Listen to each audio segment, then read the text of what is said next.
A atração a seguir é recomendada para todas as idades.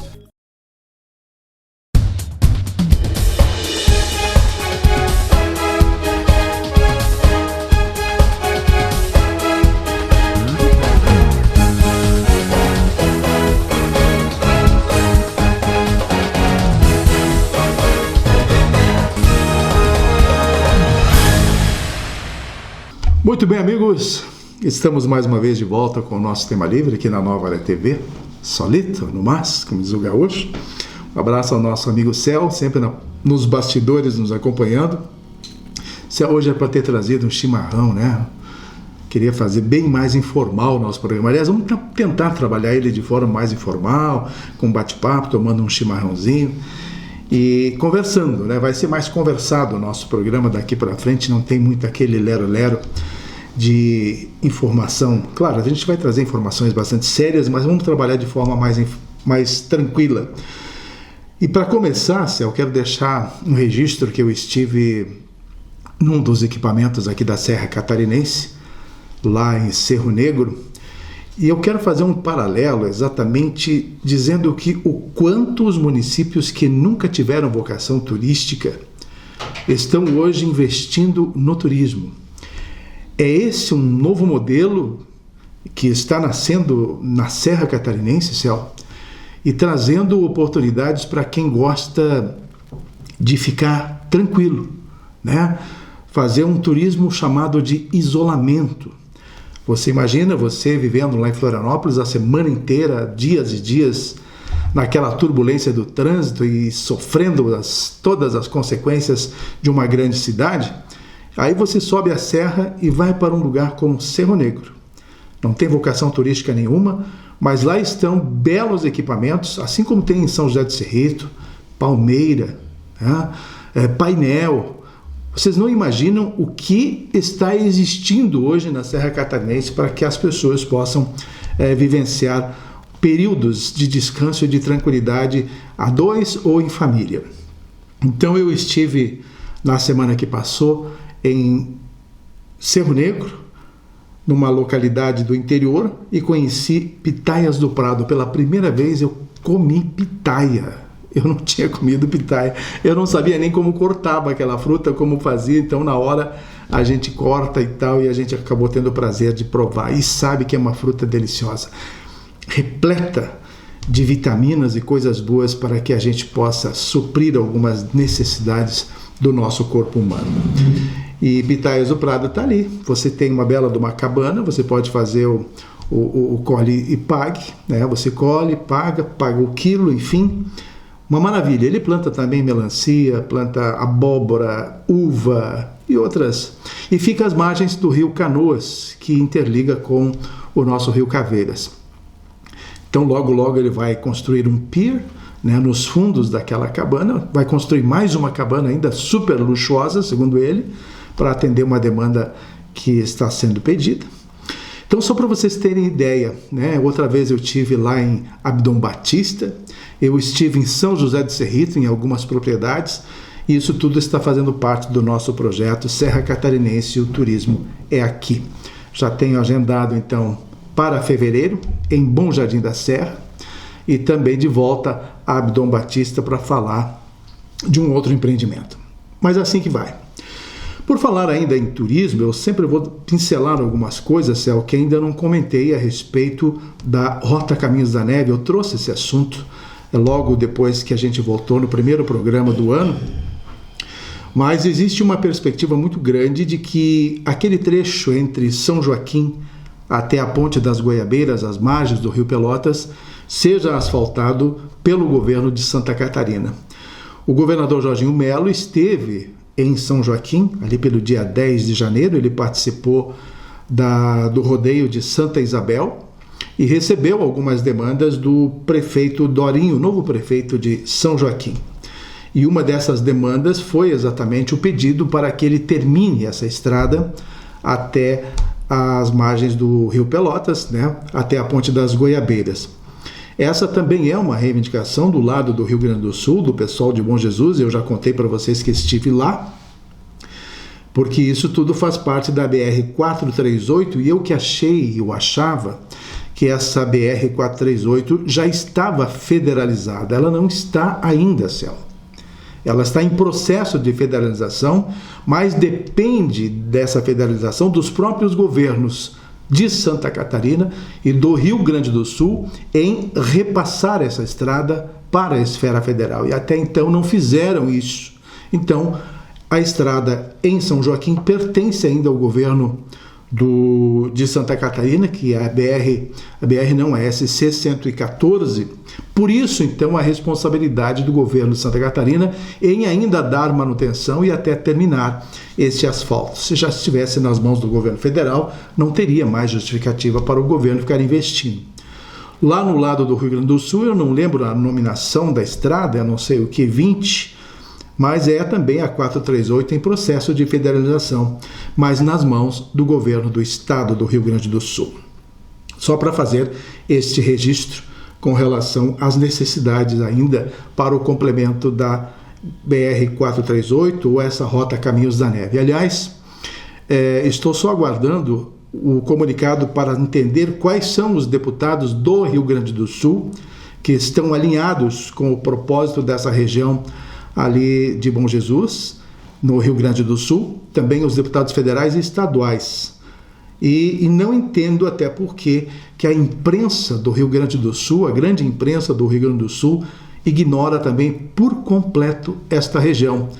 Ela seria merecedora de inúmeras matérias mostrando a necessidade da pavimentação, porque daria realmente um aumento no poder econômico da região, tanto de Santa Catarina, na Serra de Santa Catarina, na Serra Gaúcha, lá para o lado de Bom Jesus. E esse ostracismo, essa negligência com relação àquele povo de lá, não dá para entender por parte da classe política e por parte da imprensa gaúcha. Então a gente foi de Santa Catarina até lá para atender uma demanda e foi muito reconhecida. Foi muito visualizado o nosso programa, Céu, porque nós falamos praticamente um tempo inteiro num bloco a respeito desse programa. Estou quase eu falando de novo. Vamos lá. Trocando de assunto, de maneira também informal ainda, tenho acompanhado na estrada um número de argentinos. Eles voltaram para Santa Catarina, Céu. O Milei, lá na Argentina, está fazendo um magnífico trabalho. Eu estou fã do presidente da Argentina, porque esse cara conseguiu tirar a Argentina de um caos, está devolvendo a felicidade ao povo argentino, e eles estão tendo de novo dinheiro e estão voltando, tomaram conta praticamente das nossas praias em Santa Catarina de novo e fazendo a alegria dos nossos empresários do meio turístico. Então veja bem como tem sido bacana. Eu tenho acompanhado, Céu, um pouco do trabalho dos nossos deputados estaduais, os representantes da Serra. Você sabe que a bancada da Serra tem agora 4 deputados. Além do Lucas Neves e do Márcio Machado, nós temos emprestados, digamos assim, o de Curitibanos, o Berlanda, o Nilson Berlanda, que é, na verdade, pertencente ao meio-oeste. Curitibanos é a última cidade do meio-oeste na ligação com a Serra Catarinense, mas é mais nosso do que lá. Então ele se aliou aos deputados aqui da Serra Catarinense, somando então na bancada da Serra. E mais o Mário Mota, que embora não seja lagiano, ele morou muitos anos por aqui, tem inclusive endereço fixo em Lages, mas ele foi eleito mais pela Grande Florianópolis. Ele nos representa também na bancada da Serra e isso tem sido bacana. Então 4 deputados. E receberam agora no início deste mês de janeiro um volume de 7.125.000 para serem investidos aqui na região.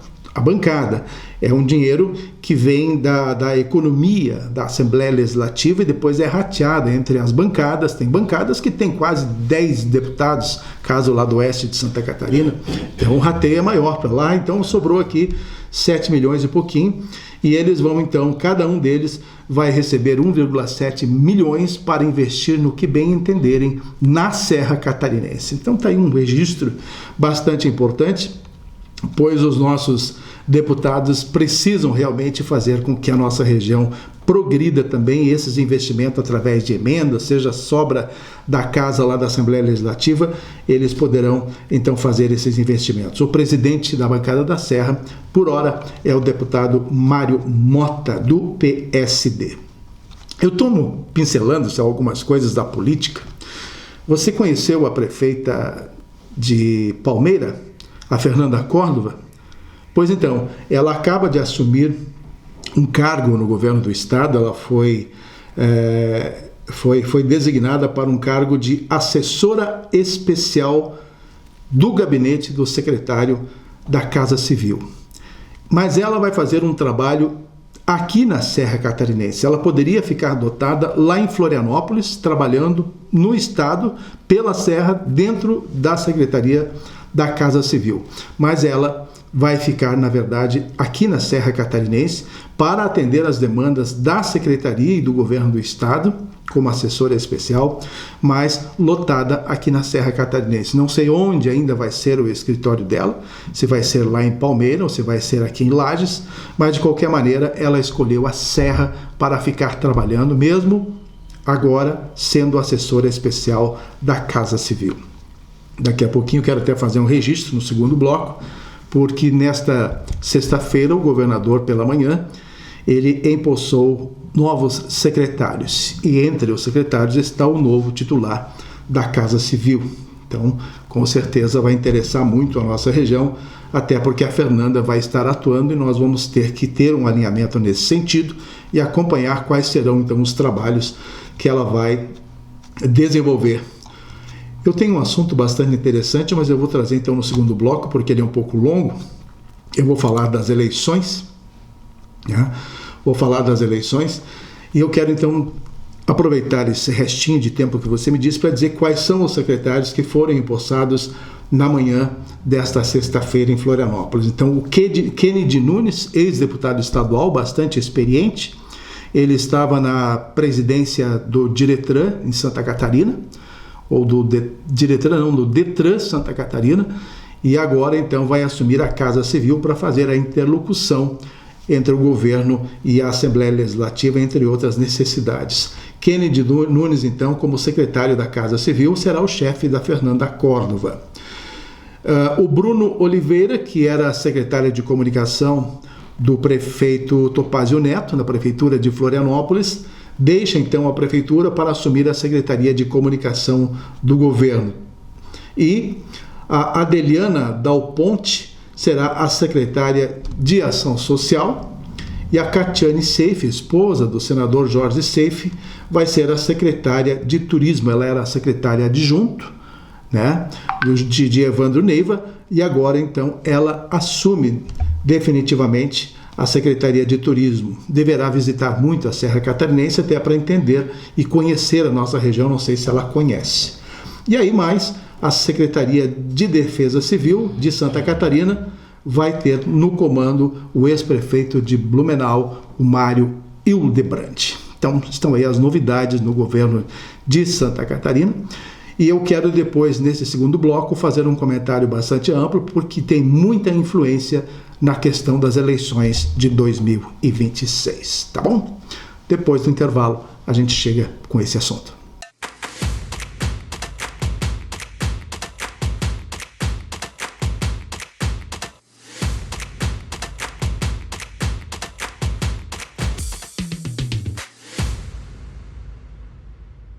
Muito bem, de volta com a segunda parte do nosso programa Tema Livre. Esse Céu conversa coisas no intervalo que, se vocês fosse gravado, vocês iriam ver as loucuragens que ele fala, né? Os pepinos que ele vem passando por aí com relação às contas de luz, a Celesc, problemas no novo sistema.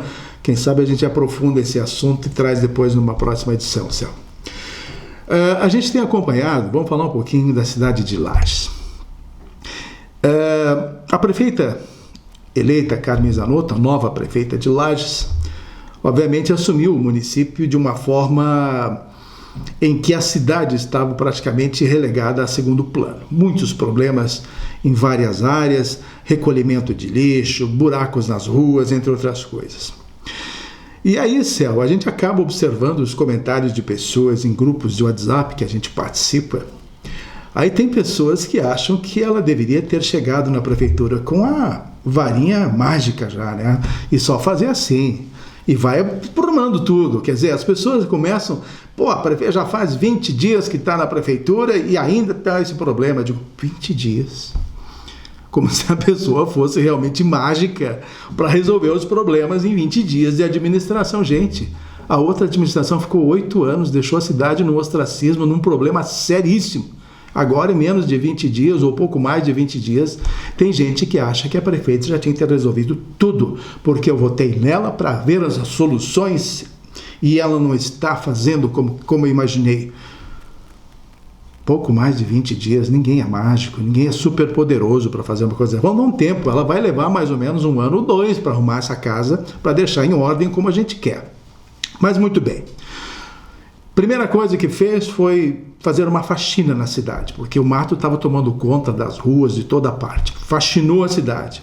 Outra faxina nas unidades básicas de saúde. Precisava fazer uma limpeza, uma lavagem, uma desinfecção em todas as unidades básicas de saúde, tanto por fora como por dentro. Retiraram os móveis, lavaram tudo na base da água e sabão e mais a desinfecção.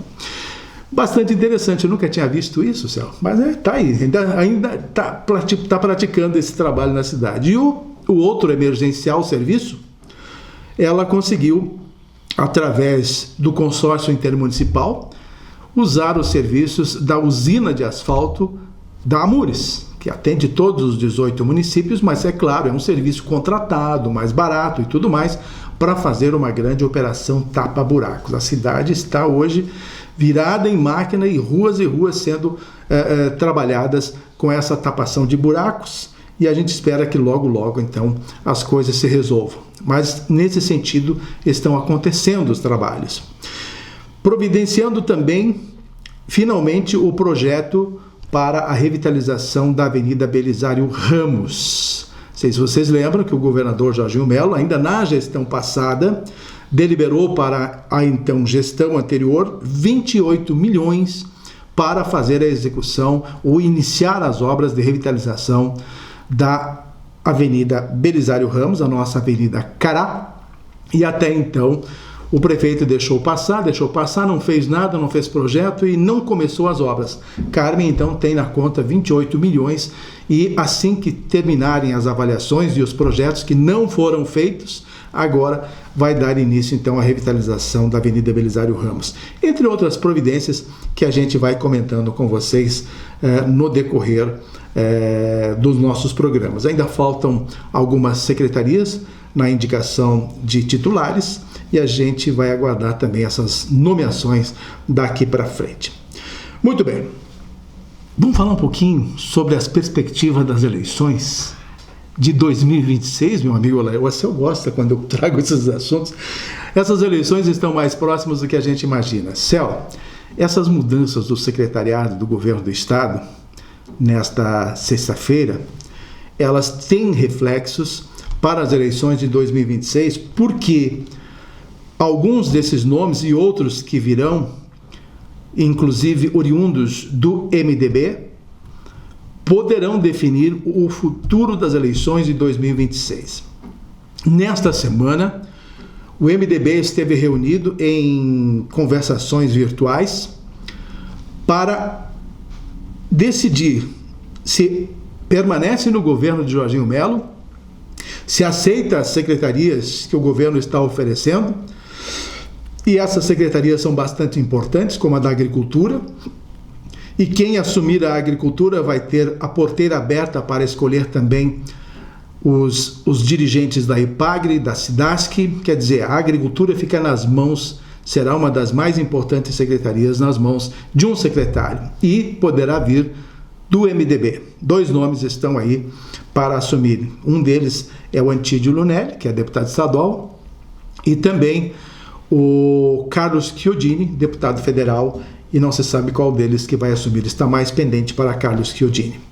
Mas o MDB, com as suas lideranças, estão em votação, Céu, para o desembarque ou não desembarque. E aí eu quero chamar a atenção para uma coisa. Se vocês lembram, o MDB tem sempre ficado em todos os governos, ele sempre tem tido participação efetiva nas secretarias. É uma sigla que não tem nome hoje para buscar o governo do Estado, mas tem grande poder de votação, é um dos maiores partidos, é o maior partido de Santa Catarina, e fica como uma disputa de uma espécie de noiva especial a cada eleição. Quando o Luiz Henrique, falecido Luiz Henrique, foi governador, logo que ele largou o governo do Estado, foi eleito, vocês lembram, João Raimundo Colombo. Mas na composição da chapa de Luiz Henrique, quando ele foi reeleito governador, Raimundo Colombo foi eleito senador.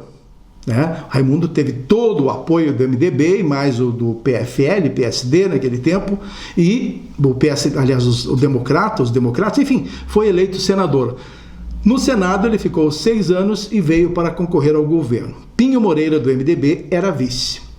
Ele foi reeleito novamente com Pinho Moreira de vice. Então o MDB foi se escorando. Terminado o governo de Raimundo Colombo, aí veio então o Carlos Moisés. Aliás, quem é que chegou depois do Raimundo? Mas de qualquer forma, mais adiante teve a eleição de Carlos Moisés. Raimundo Colombo já não era mais governador, tinha tentado uma eleição para o Senado, não tinha conseguido, e de qualquer forma, na eleição de Carlos Moisés, Raimundo Colombo perdeu de novo para o Senado, mas lá estavam no governo de Carlos Moisés o MDB com algumas secretarias. Terminado o governo de Carlos Moisés, assumiu o Jorginho Melo, lá está o MDB com novas secretarias. Então, ele está sempre junto nos governos, ocupando espaços importantes. Agora, eles estão numa tendência de desembarcar do governo, porque devem já estar negociando, provavelmente, uma possibilidade de ter até um alinhavamento, um desdobramento com o outro pretendente, que é o João Rodrigues, o prefeito de Chapecó. Porque se sabe que quem tiver o apoio do MDB deve vencer as eleições. Se Jorginho Melo mantiver o MDB no governo, tem amplas chances de ser reeleito governador de Santa Catarina. Se perder o apoio do MDB, quem tem as chances de ser eleito governador, obviamente, será João Rodrigues. Aí vem o PSD e tudo mais. Eu já falei aqui da possibilidade de uma grande chapa com Jorginho Melo, de governador, o vice do MDB e o João Rodrigues ao Senado, com mais um nome também do PL para o Senado. Seria a chapa ideal, ninguém venceria essa chapa. Mas o desdobramento ainda não está definido, então eu te disse, Céu, que as eleições estão bastante antecipadas. E a definição do MDB com relação ao desembarque ou não do governo do estado de Santa Catarina vai ficar agora para início de fevereiro, quando começar o trabalho no Legislativo. E aí então vai ser definida a nova mesa diretora da Assembleia Legislativa, que provavelmente vai eleger o pedecista, o PSD, Júlio Garcia, que é do partido de João Rodrigues. Então vocês vejam como a política tem seus interesses nessas entrelinhas, nos bastidores, que só para quem está mais ou menos no meio, e olha que eu não estou tanto lá próximo na Assembleia Legislativa, no Palácio do Governo, eu estou de longe, estou em Lages, comentando política, mas a gente entende esses desdobramentos e as coisas estão se encaminhando então dessa forma. E aí não se sabe então se a partir de fevereiro estará o MDB com o Jorginho Melo, porque vai perder um grande poder. Aí o MDB se serve do governo por 2 anos e pouquinho, se serve do governo, depois desembarca para alinhavar um outro projeto. Ele não tem nome para disputa ao governo. Provavelmente vai se alinhar com outro partido. E aí o outro nome que está à frente vem o do prefeito de Chapecó, João Rodrigues. E as coisas estão nesse pé, meu amigo Alaecel. Então são coisas que na política só Deus sabe. Eu quero comentar uma coisinha rápida aqui, Céu, e que me chateou de certa forma, através desses comentários que a gente vê nos grupos de WhatsApp das pessoas mal informadas. Você sabe que Lages, apesar de todos os problemas da cidade, como problemas de buracos, limpeza e tal, teve gente que criticou a decisão do município em enviar ajuda humanitária para a cidade de Tijucas. Você sabe que hoje que foi sério realmente o problema dos temporais lá no litoral de Santa Catarina. A coisa foi feia, Céu. A gente parece que não foi conosco, mas foi bastante séria.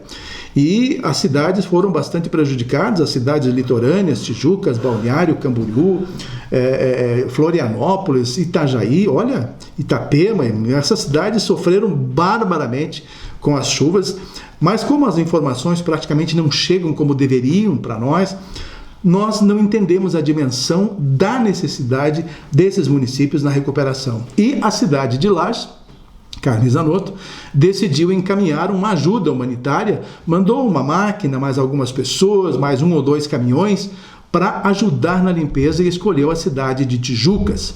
Chapecó, por exemplo, atendeu o Balneário Camboriú, que é da prefeita do PSD lá, a filha do Leonel Pavan. Criciúma também mandou todo o seu maquinário para a cidade de Balneário Camboriú e Camboriú para atender os Pavan e assim por diante. Então, na verdade, isso tudo tem um jogo aparentemente político, mas é muito mais humanitário, muito mais importante no sentido de dar realmente uma assistência a essas pessoas. E Lages também trabalhou aqui na arrecadação de alimentos para alimentos e produtos de limpeza, entre outras coisas.